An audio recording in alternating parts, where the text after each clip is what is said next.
గొప్పగా ఉంది, మా తెలంగాణకు మీరు రండి అని ఆహ్వానించుకుంటూ 10 ఏళ్ళు కేసీఆర్ గారు కష్టపడితే ఈ తెలంగాణ రాష్ట్రం అనేటటువంటిది భారతదేశంలో నంబర్ 1గా ఉజ్వలంగా సాగింది. అటువంటి రాష్ట్రాన్ని పట్టుకొని ఒక రాష్ట్రానికి ముఖ్యమంత్రి అయినటువంటి వ్యక్తి నిన్న ఢిల్లీలో కూర్చొని ఈ రాష్ట్రం బాలేదు, ఈ రాష్ట్రం ఆర్థిక పరిస్థితి బాలేదు అని చెప్పి అబద్ధాలు చెప్పిండు. మన కర్మ ఏంటంటే ఆయన మన ముఖ్యమంత్రి గారు కావడం. దాంతోనే ఏం జరిగింది, మొత్తం ఇవాళ దేశంలో ఉన్నటువంటి అన్ని పత్రికలు కూడా Telangana state is in a financial crisis చెప్పిండు ముఖ్యమంత్రి గారు అని చెప్పి తాటాకంత అక్షరాలతోని దేశవ్యాప్తంగా తెలంగాణ రాష్ట్రం యొక్క పరువు పోయినటువంటి పరిస్థితి. ఎంత బాధ అవుతుంది. ఒక తల్లి ఒక బిడ్డని కంటే ఎంత ప్రసవ వేదన పడుతుందో, తెలంగాణ సమాజం అంత ప్రసవ వేదన పడితే వందలాది మంది బిడ్డలు చచ్చిపోతే వచ్చినటువంటి రాష్ట్రం తెలంగాణ రాష్ట్రం. ఆ రాష్ట్ర సాధనలో పాత్ర లేదు కాబట్టే మన ముఖ్యమంత్రి గారికి ఈ ఇసుమంతా కూడా నొప్పి కానీ బాధ కానీ తెలంగాణ రాష్ట్రం పట్ల గౌరవం కానీ లేదు.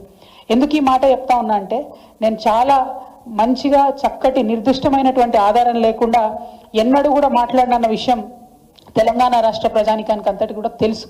ఇవాళ కూడా నేను నిర్దిష్టమైనటువంటి ఆధారాలతోనే మాట్లాడుతూ ఉన్నా. ముఖ్యమంత్రి గారు నిన్న ఢిల్లీలో మాట్లాడుకుంటా ఏం చెప్పినరు, మా రాష్ట్రానికి సంబంధించి నేను ప్రతి నెల కనీసం 500 కోట్ల రూపాయలు కూడా ప్రగతిశీల పనులపైన, నిర్మాణాత్మక పనులపైన అంటే క్యాపిటల్ ఎక్స్పెండిచర్ నేను చేయలేకపోతా ఉన్నా అని చెప్పి బాధను వ్యక్తం చేశాడు. ఇంకొక మాట ఏమన్నాడు, నేను 5,500 కోట్ల కన్నా ఎక్కువ నాకు వస్తలేదు, నాకు వెసులుబాటు లేదు రాష్ట్రానికి అని చెప్పడం జరిగింది.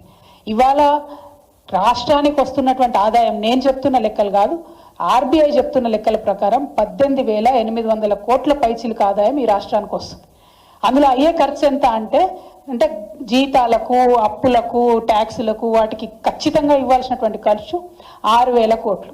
అంటే 18,800 కోట్లలో మీరు 6,500 కోట్లు తీసేస్తే మీకు నికరంగా 12,000 కోట్ల పైచిలకు ప్రతి నెల రాష్ట్రం దగ్గర ఆదాయం ఉంటుంది. ఈ రేవంత్ రెడ్డి గారు వచ్చినప్పటి నుంచి ఇప్పటి వరకు కూడా గత సంవత్సరం ఆర్బీఐ ఇచ్చిన రిపోర్ట్లో కూడా ప్రతి నెల దాదాపుగా 3,000 యావరేజ్ తీసుకుంటే 3,000 కోట్ల పైచీలకు ఆయన క్యాపిటల్ ఎక్స్పెండిచర్ చేస్తున్నారు. ఏదో ఒక్క నెలలో మాత్రమే 500 కోట్లు ఖర్చు పెట్టిండు, ఇంకొక నెలలో 7,000 కోట్లు ఖర్చు పెట్టిండు. ఇది క్యాపిటల్ ఎక్స్పెండిచర్. ఆర్బీఐ బాజాబ్తా చెప్పింది. రేవంత్ రెడ్డి గారు లెక్కలు చెప్తే నేను నమ్మకపోతుండే, కానీ ఇది ఆర్బీఐ చెప్పిన లెక్క. దీని ప్రకారమే యావరేజ్గా 3,000 కోట్లు రాష్ట్ర ప్రభుత్వం ఖర్చు పెడుతుంది. అంటే మరి ముఖ్యమంత్రి గారికి ఈ లెక్క తెలియదా? ఎవరు ఖర్చు పెడుతున్నారు, ఇది ఎక్కడ ఖర్చు అవుతుంది, ఈ విషయం మీద ముఖ్యమంత్రి గారికి అవగాహన లేదా? మరి క్లారిటీ ఇవ్వాలి. ఎందుకంటే మీరు నేషనల్ మీడియాలో కూర్చొని ఒక ముఖ్యమంత్రి స్థాయి అయి ఉండి 500 కోట్లు కూడా నేను ఖర్చు పెట్టలేకపోతున్నా అని చెప్తుంది. ఎందుకు ఈ మాట చెప్పిండు ముఖ్యమంత్రి గారు అంటే, ఆ వ్యక్తి ఆ విలేకరు అడిగిండు, ఏమై మీరు మహిళలకు డబ్బులు ఇస్తామంటారు, రైతులకు ఇస్తామంటారు, ఉద్యోగాలు ఇస్తామంటారు, ఇవన్నీ చెప్పొచ్చిండ్రు, ఇన్ని సంక్షేమ పథకాలు చేపడతామని చెప్పొచ్చారు కదా, మరి మీరు ఎందుకు ఇస్తలేరు మహిళలకు 2,500 అని అడిగితే, అది తప్పించుకోవడానికి అప్పటికప్పుడు బయటపడడానికి ఏం చెప్తాడంటే 500 కోట్ల కన్నా ఎక్కువ ఖర్చు పెట్టడం నా దగ్గర డబ్బులు లేవు, మా రాష్ట్రం బాగలేదు, మా రాష్ట్రం ఫైనాన్షియల్ సిచ్యువేషన్ బాగాలేదని చెప్పారు. ఇంతకన్నా దౌర్భాగ్యం ఉంటుందా? నీకు నికరంగా ఆదాయం 12,000 కోట్లు వస్తున్నాయి, 18,800 కోట్లలో 6,000 ఖర్చు పెట్టగా 12,000 కోట్లు మిగులుతున్నాయి, 3,000 కోట్లు ఆల్రెడీ మీరు స్పెండ్ చేస్తున్నారని ఆర్బీఐ లెక్కలు చెప్తుంది. ఇంత దౌర్భాగ్యం ఏందని చెప్పి నేను ముఖ్యమంత్రి గారిని నేను ప్రశ్నిస్తా ఉన్నా. దరిద్రం అనేటటువంటిది మన ఆలోచనలనే ఉంటుంది, తెలంగాణ రాష్ట్రంలో లేదు. తెలంగాణ రాష్ట్రాన్ని కేసీఆర్ గారు ఒక స్థాయి వరకు తీసుకొచ్చి నిలబెట్టిరు. ఇప్పుడు దాన్ని మొత్తం పడగొట్టాలి, అదేం బాగలేదని చెప్పాలనే ప్రయత్నంలో మన సొంత రాష్ట్రాన్ని అవమానిస్తున్నటువంటి ముఖ్యమంత్రి గారి వైఖరిని ఈ సందర్భంగా నేను తీవ్రంగా ఖండిస్తూ ఉన్నాను. అదేవిధంగా తెలంగాణ రాష్ట్ర ప్రజలకు మరొక ముఖ్యమైన విషయం చెప్పాలి. ఈ నిన్నటితోని 7వ తారీఖుతోని 15 నెలలు అయింది ఈ కాంగ్రెస్ ప్రభుత్వం అధికారంలోకి వచ్చి. ఈ రోజుతోని వీరు తీసుకొచ్చిన అప్పు, ఈ 15 నెలలలో వీరు తీసుకొచ్చినటువంటి అప్పు అక్షరాల 1,50,000 కోట్ల రూపాయల అప్పు తీసుకొని వచ్చారు. 15 నెలలలో 1,50,000 కోట్ల అప్పు అంటే ఆ అప్పు మామూలుగా తీసుకురాలే. 2024 నవంబర్ 30 నుంచి మొదలు పెడితే ఇప్పటి వరకు ఈ రోజు వరకు తీసుకున్నటువంటి అప్పు మొత్తం 1,52,918 కోట్ల రూపాయలు కరెక్ట్గా చెప్పాలంటే. అంటే నెలకు దాదాపుగా 10,000 కోట్ల రూపాయలు అప్పు తీసుకొస్తున్నారు మీరు. మరి 10,000 కోట్ల రూపాయలు ఏడిపోయినట్టు? మీరు కనీసం మహిళలకు 2,500 ఇస్తలేరు, రుణమాఫీ ఇంతవరకు సంపూర్ణంగా కాలేదు, రైతు బంధు సంపూర్ణంగా కాలేదు, రైతు బీమాకి ఇంకా బాకీ పడి ఉన్నారు, బోనస్ ఇస్తామన్నారు, బోనస్ ఇవ్వలేదు, అది కాస్త బోగస్ అయిందని అందరూ కూడా మాట్లాడుకుంటున్నారు. ఇట్లా ఒక్కొక్కటి లెక్క పెట్టుకుంటా పోతే నిన్నగాక మొన్న మీరు చేనేత మిత్రుల దగ్గరికి పోయినరు. వాళ్ళకి ఇవ్వాల్సిన బీమా డబ్బులు కూడా మీరు కడతలేరు. మొన్న మహిళల దగ్గరకు పోయినరు, మహిళలకు ఇస్తా అని చెప్పినటువంటి ఏ విషయం కూడా మీరు ఇస్తలేరు. మరి ఈ డబ్బులన్నీ ఏడికి పోతున్నట్టు?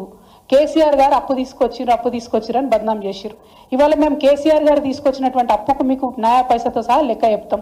మరి మీరు కూడా మీరు ఈ 1,50,000 కోట్లు తీసుకొచ్చిరు, దానికి లెక్క చెప్పాలని చెప్పి నేను డిమాండ్ చేస్తా ఉన్నా. కేసీఆర్ గారు మొత్తం 10 ఏళ్లలో తీసుకొచ్చిన అప్పు ఎంత అంటే, ఇది కూడా ఆర్బీఐ రికార్డే, నేను చెప్పే కవిత్వం కాదు. అప్పు ఎంత అంటే 3,89,000 కోట్లు. దాంతోపాటు మనం గ్యారంటీలు ఇస్తాం కార్పొరేషన్లకు ప్రభుత్వంగా, అవి మరొక 38 కోట్లు, అంటే 38,000 కోట్లు. మొత్తం కలిపి 4,30,000 కోట్ల రూపాయలు కేసీఆర్ గారు అప్పు తీసుకొస్తే ఒక్క కాళేశ్వరంకే 90,000 కోట్లు మేము ఖర్చు పెట్టినాం. అది కాకుండా ఇతర మొత్తం ప్రాజెక్టులకు, పెండింగ్ ప్రాజెక్టులకు, రిజర్వాయర్లకు, చెరువులకు, మైనర్ ఇరిగేషన్, మేజర్ ఇరిగేషన్ అన్ని కలుపుకుంటే 1,37,000 కోట్లు వాటి కోసం పెట్టడం జరిగింది. మిషన్ భగీరథ మీద 37,000 కోట్లు పెట్టడం జరిగింది. మొత్తంగా అగ్రికల్చర్ అంతా కూడా, వ్యవసాయం అంతా కూడా చూసుకుంటే 30,000 కోట్లు రుణమాఫీ చేసినాం. అట్లానే ఫ్రీ కరెంట్ రైతులకు ఇవ్వడానికి 36,000 కోట్ల రూపాయలు ఖర్చు పెట్టినాం. రైతు బంధుకు 73,000 కోట్లు ఖర్చు పెట్టినాం. రైతు బీమా 6,892 కోట్లు ఖర్చు పెట్టినాం. అదే కాకుండా మనం మొత్తం కరెంటు వ్యవస్థ అంతా రాష్ట్రంలో మంచి చేయాలంటే, పరిశ్రమలకు కరెంట్ ఇవ్వాలి, ఆఫీసులకు కరెంట్ ఇవ్వాలి, రైతులకు కరెంట్ ఇవ్వాలంటే కరెంటు వ్యవస్థను మొత్తం గాడిన పెట్టడానికి పెట్టిన ఖర్చు 1,38,000 కోట్లు. అదేవిధంగా ఆరోగ్యం మీద పెట్టినటువంటి ఖర్చు 61,000 కోట్లు. సంక్షేమం మీద కేసీఆర్ గారు పెట్టినటువంటి ఖర్చు 10 ఏళ్లలో 2,83,000 కోట్లు. అంతేకాకుండా ప్రతి గింజ, చివరికంట ప్రతి గింజ ధాన్యం కొంటే కేసీఆర్ గారు రైతులకు అకౌంట్లకు డైరెక్ట్ చేసినటువంటి డబ్బులు 1,34,000 కోట్లు. అంటే మేము తీసుకొచ్చిన అప్పు 4,30,000 కోట్లు అయితే, మేము సృష్టించినటువంటి సంపద 50 లక్షల కోట్ల పైచిలుకుంది. ఇప్పుడు నేను చెప్పినటువంటి లెక్క దాదాపు 7-8 లక్షల కోట్లు డైరెక్ట్ చెప్పే లెక్క.